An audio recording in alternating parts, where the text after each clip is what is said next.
Hello बच्चों, चलिए प्रश्न पढ़ते हैं। हम कब कहते हैं कि कार्य किया गया है?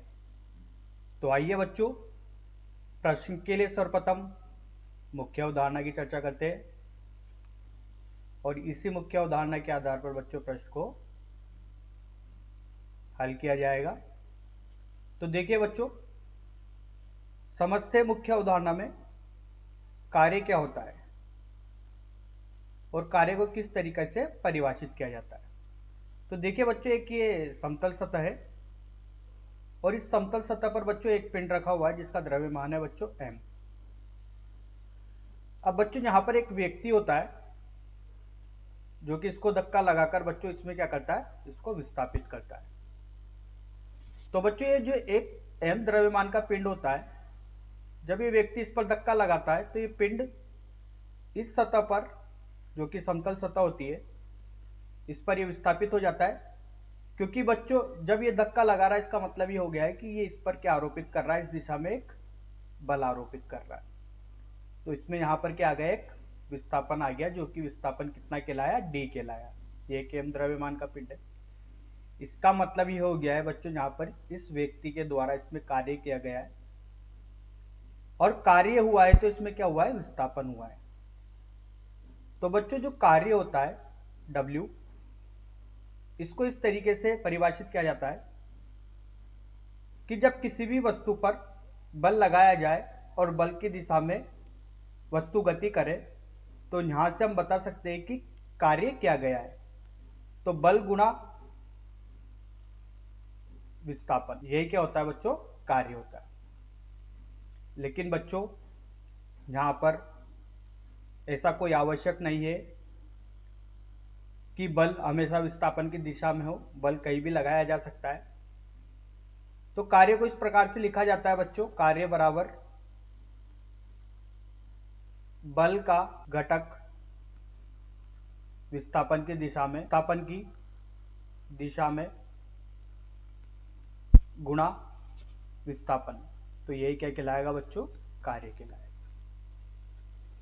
दरअसल बच्चों होता क्या है,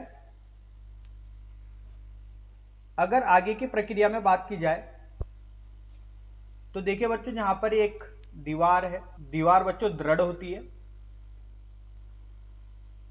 और बच्चों ये एक व्यक्ति इस दीवार पर बल लगाता है, कुछ इस तरीके से बल लगाता है। क्या बच्चों ये व्यक्ति इस दीवार को कसका पाएगा क्या? नहीं, ये व्यक्ति इस दीवार को कसका नहीं पाएगा। मतलब यहाँ पर विस्थापन कितना हो गया, तो अगर इसका विस्थापन शून्य हो गया तो इस पे जो कार्य होगा वो भी कितना हो गया, शून्य हो गया, कार्य की परिभाषा से, जैसा अपन ने देखा। लेकिन बच्चों यहाँ पर इस व्यक्ति जैसे ही इस पर बल लगाएगा तो धीरे धीरे क्या होगा, इसमें ऊर्जा का ह्रास होगा। तब इस व्यक्ति की ऊर्जा का ह्रास होगा तो वो ऊर्जा गई कहां भाई, इसने कार्य तो किया ही नहीं, कार्य तो यहाँ पर शून्य हो गया, लेकिन वो ऊर्जा गई कहां? तो वो ऊर्जा जो गई है बच्चों, वो गई है ऊष्मा के रूप में। यहाँ पर जो जैविक प्रक्रिया होगी, ठीक है, इस व्यक्ति के शरीर में जो जैविक प्रक्रिया होगी, उस जैविक प्रक्रिया के रूप में क्या होगा बच्चों, इसके पसीना आएगा और वो ऊष्मा के रूप में क्या हो जाएगा। क्योंकि ऊर्जा के सिद्धांत से अपन समझते हैं कि ऊर्जा न तो यहाँ पर ऊर्जा न तो नष्ट की जा सकती है और न ही ऊर्जा ला सकते हैं, बस उसको एक रूप से दूसरे रूप में क्या कर सकते हैं, स्थानांतरित कर सकते हैं। तो आइए बच्चों, इस मुख्य उदाहरण के आधार पर प्रश्न को हल करते। बोला गया है प्रश्न में कि हम कब कह सकते हैं कि कार्य हुआ है। तो बच्चों कार्य जब ही होगा जब किसी भी पिंड में विस्थापन होगा, और विस्थापन होगा तो कार्य आएगा, क्योंकि जैसा कार्य अपन ने देखा है कि कार्य होता है बल गुना विस्थापन। न तो बल शून्य होना चाहिए, न विस्थापन शून्य होना चाहिए, तो उस पिंड में क्या होगा, कार्य होगा। तो यहां से लिख सकते हैं बच्चों, यदि किसी वस्तु पर लगाया गया बल लगाया जाए और बल की दिशा में